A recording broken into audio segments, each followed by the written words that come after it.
Man hafadha alaihinna fahuwa waliyun li haqqan wa man daihinna fahuwa aduwwun li haqqan. Ada 3 kata Rasulullah sallallahu alaihi wasallam yang ini merupakan hadis kudusi di mana Allah Subhanahu wa taala menyampaikan kepada Nabi Muhammad, lalu Muhammad menyampaikan kepada kita yang bahwa ada 3.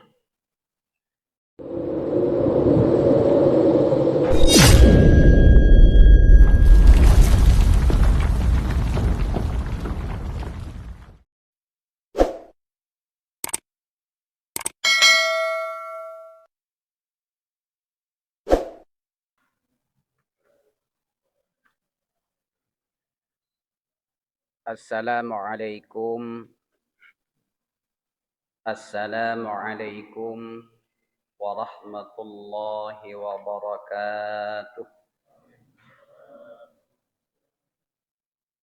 Alhamdulillahilladzi qad jama'ana fi hadhil masjid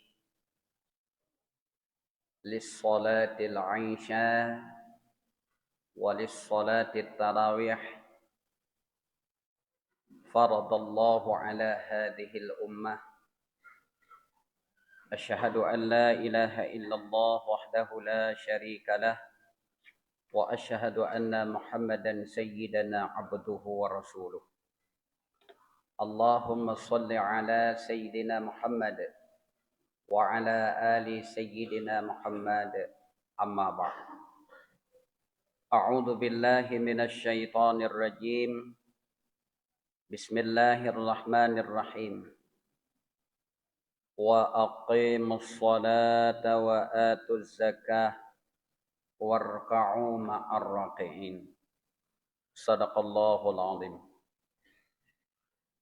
Yang ulun tuan muliakan Abu Tunku Imam Syekh Masjid, yang ulun tuan hormati panitia pelaksanaan pembangunan masjid, panitia pengurus harian masjid, dan kepada seluruh para hadirin sidang jamaah salat Isya yang insyaallah salat tarawih yang dimuliakan oleh Allah Subhanahu wa taala. Dengan meniatkan i'tikaf sejenak di malam-malam yang terakhir, di detik-detik terakhir, marilah kita mendengarkan beberapa ayat-ayat Allah Subhanahu wa taala, beberapa hadis Rasulullah sallallahu alaihi wasallam. Mudah-mudahan di penghujung daripada malam Ramadan supaya kita tidak ada yang tersesalkan. Hadirin sidang jamaah salat Isya, salat tarawih yang dimuliakan oleh Allah Subhanahu wa taala. Malam ini sudah malam ke-24. Sudah malam ke-26. Insyaallah kalaulah Ramadan mencapai 30, berarti tanyo hanya tinggal 5 malam. Kalaulah seandainya itu 29, berarti sisa daripada ibadah dalam bulan Ramadan hanya 4 malam. Hadirin yang dimuliakan oleh Allah Subhanahu wa taala.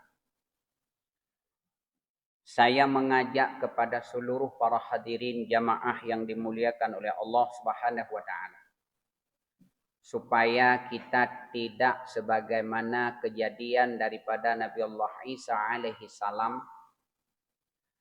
Ada beberapa orang yang lagi sedang memecahkan batu tengah gepok-pok bate, hanya sisa sedikit lagi.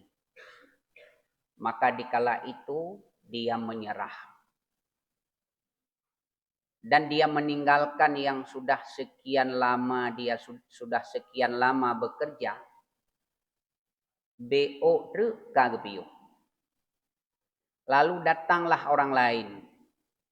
Paduk ge agai gepeh. Sehingga pecahlah batu tersebut. Sehingga apa yang dia dapatkan? Rupanya dia dapatkan di sana. Yaitu emas.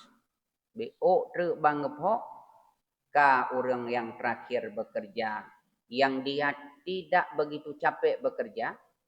Ternyata di sanalah orang yang terakhir mendapatkan. Hadirin yang dimuliakan oleh Allah Subhanahu wa taala. Menancit legedanyo malam yang berbahagianyo ke malam ke-26. Pada saat detik-detik terakhir. Karena kalau kita umpamakan orang yang sedang menempuh pendidikan, pada saat di penghujung dia untuk mengambil ijazah, inan igoknyan kalemo. Pada saat dia lemah, maka nilainya sudah menurun. Bahkan ijazah pun tidak dia dapatkan. Hadirin yang dimuliakan oleh Allah Subhanahu wa taala.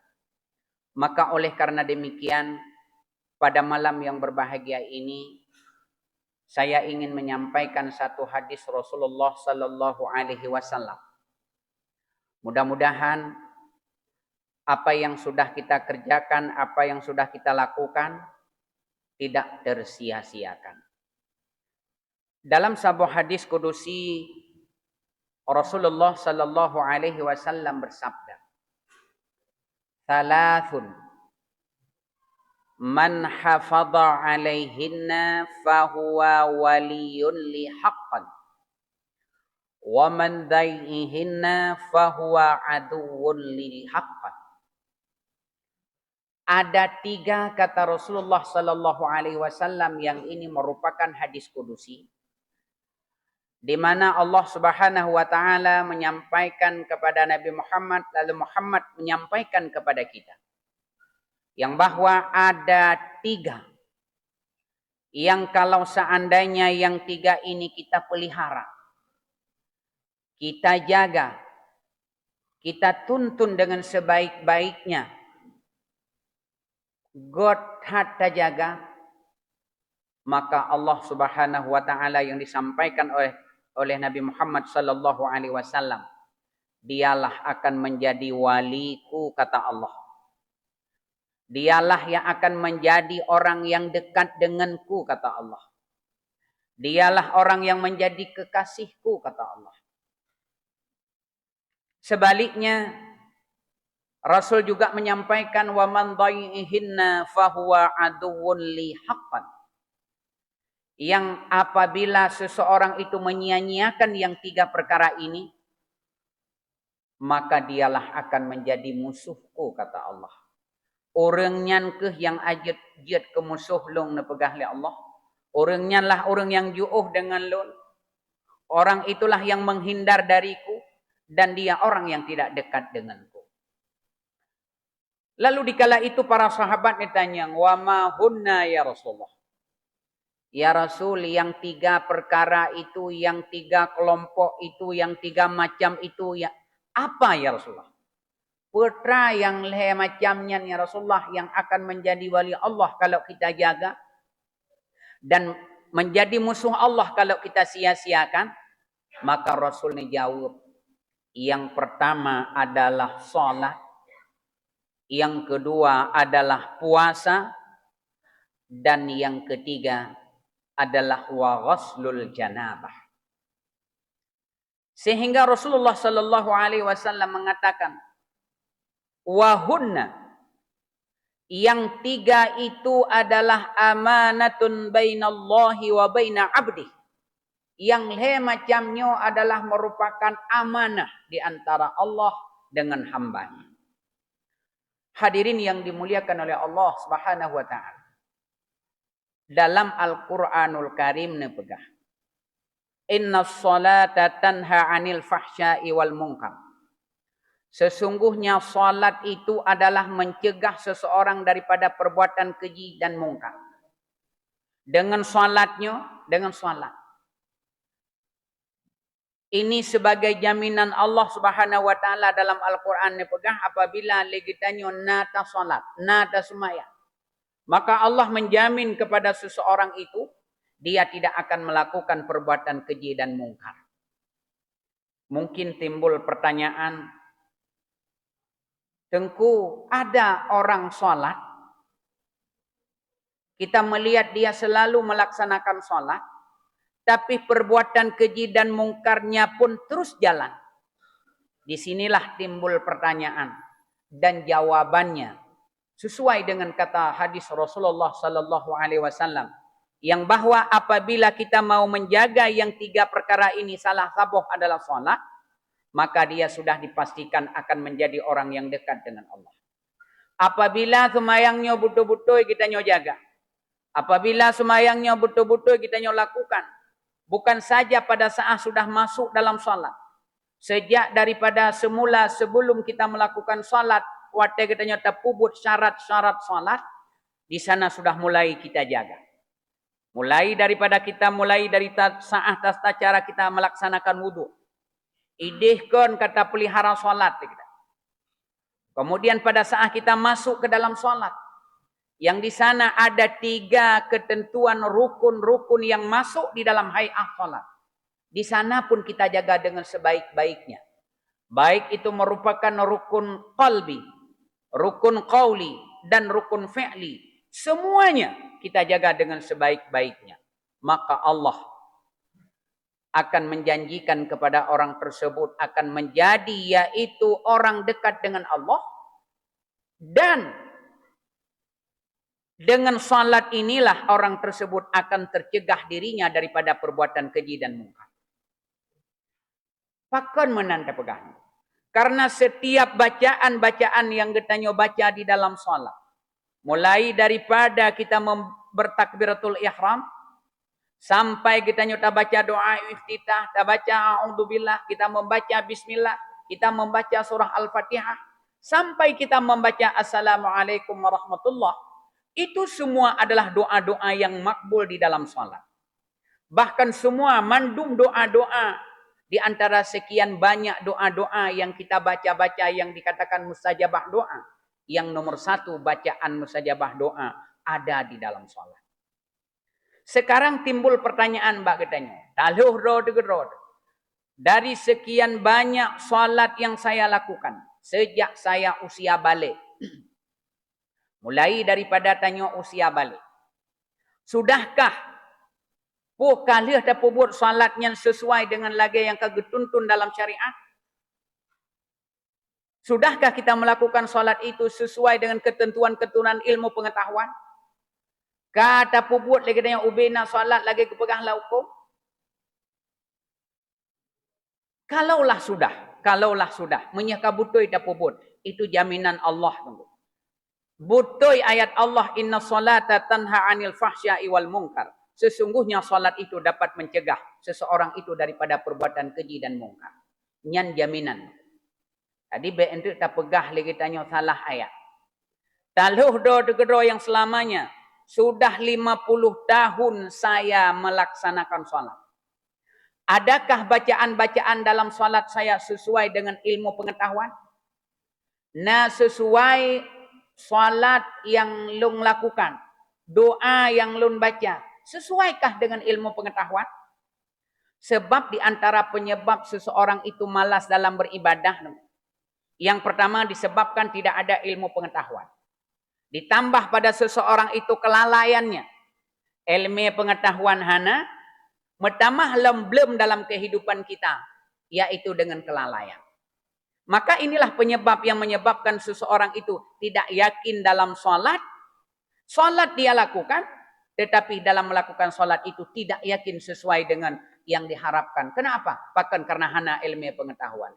Atau na ilmu pengetahuan. Lagi orang dengar ceramah, tasar ke pegah. Tasar ke pegah. Pada saat dia mengatakan seperti itu, baru opinian, dengku baru opinian ke pegah, malamnya opinian ke pegah, dan anggaplah sepele itu. Begitu juga dengan yang namanya salat, yang kadang-kadang itu yang sudah terbiasa kita baca. Sabe-sabe yang kebiasa ada baca lagi kita. Sehingga lagi kita tak anggap sepele itu apa yang kita baca. Sehingga satu saja salah bacaan. Umpamanya, Bu Tengku sekalian, saat kita membaca surah Al-Fatihah. 156 huruf dalam surah Al-Fatihah. Sabah huruf mentang salah. Sabah huruf mentang sabah mat mentang yang salah. Maka bacaan di dalam Al-Fatihah itu tidak terhitung dan tidak sah. Maka secara otomatis salat kita tidak sah. Kita masuk lagi kepada yaitu dalam bacaan tahiyat akhir.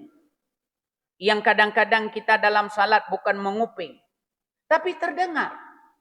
Sering terdengar. Bahkan Kaim tadi dengar. Yang bahwa pada saat orang membaca tasydid di dalam tahiyat akhir itu sudah terbiasa yang tidak mungkin lagi kita robah. Bukan tidak mungkin, padahal bisa kita robah. Ucapan at-tahiyyatu, sering kita membaca at-tahiyyatu. Jelas sekali yang bahwa satu tasydid sudah kita tinggalkan. Be'ileta pegah panjang Abu Tungku sekalian. Satu tasydid yang kita tinggalkan dalam bacaan tahiyat itu, sedangkan kita bukan orang awam. Kan orang baru tamang Islam. Bukan orang jauh dari ulama. Bukan orang yang jauh tempat tinggal. Sehingga biaya yang untuk dia tempuh tidak memungkinkan. Di masjid jami'nya. Yang sudah terkumpul. Muthapat ubaina mubalik. Muthapat ubaina ulama-ulama.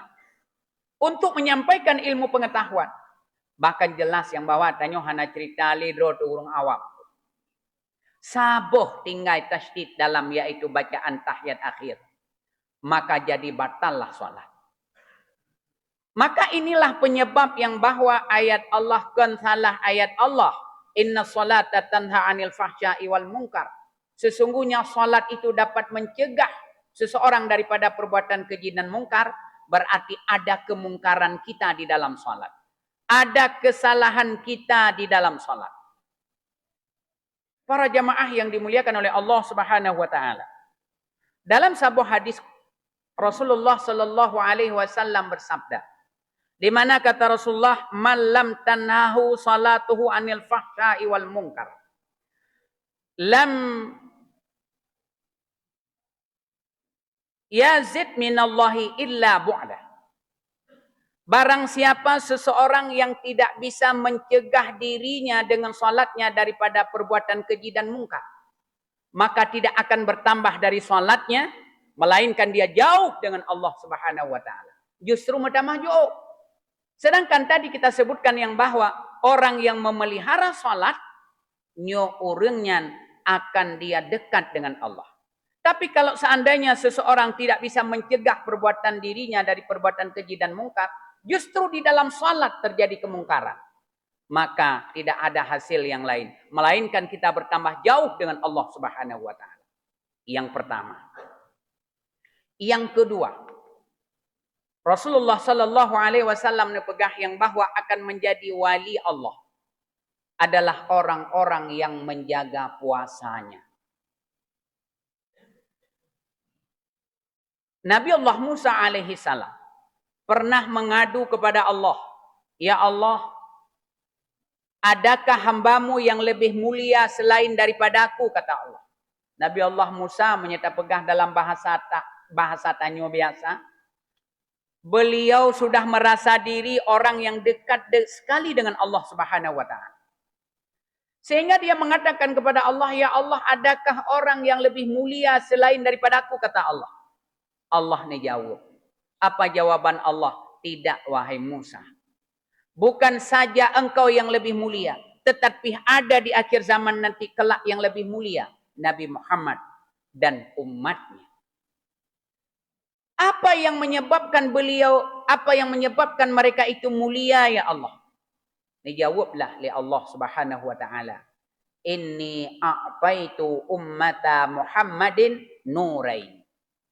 Sesungguhnya aku, kata Allah, aku berikan kepada umat Muhammad 2 boh cahaya. Lalu Musa bertanya kepada Allah, "Ya Allah, 2 cahaya itu apa ya Allah?" 2 boh cahayanya putra ya Allah. Allah menjawab, nur Ramadan dan nur Al-Quran. Cahaya daripada Ramadan dan cahaya daripada Al-Quran. Kaila yadurruhum dulmatani. Yang dengan 2 cahaya ini tidak bisa memudaratkan kita di 2 kegelapan. Kegelapan kubur dan kegelapan yaumil qiyamah. Para jemaah yang dimuliakan oleh Allah Subhanahu wa taala. Oh hati ta pegah lagi tanyo nur. Oh hati ta pegah lagi tanyo cahaya Ramadan, cahaya Al-Qur'an. Coba kita bayangkan para hadirin di dalam masjid nyoman. Pada saat kita tidak disinari oleh cahaya, mungkin semua kegiatan kita gagal. Salah satu ibadah yang langsung langsung ba Allah adalah yang namanya puasa yang kita lakukan dalam bulan Ramadan. Sedangkan yang lain nyo na transit ile ba malaikat. Salat transit ile ba malaikat. Zakat transit ile ba malaikat. Kemudian ibadah-ibadah yang lain transit dulu. Sementara puasa ini langsung yaitu diterima oleh Allah Subhanahu wa taala. As-saumu li wa ana ajzabi. Puasa itu untukku kata Allah dan akulah yang akan membalasnya. Menunjukkan apa Abu Tungku sekalian? Kita mengingat sejarah bagaimana Rasulullah dalam setiap hari Senin beliau berpuasa karena memperingati hari kelahiran beliau. Yang kedua dikarenakan Nabi Muhammad puasa Senin pakai setiap hari Senin itu diangkat amal. Berarti menunjukkan putra puasa ini adalah salah satu pengantar ibadah-ibadah yang lain.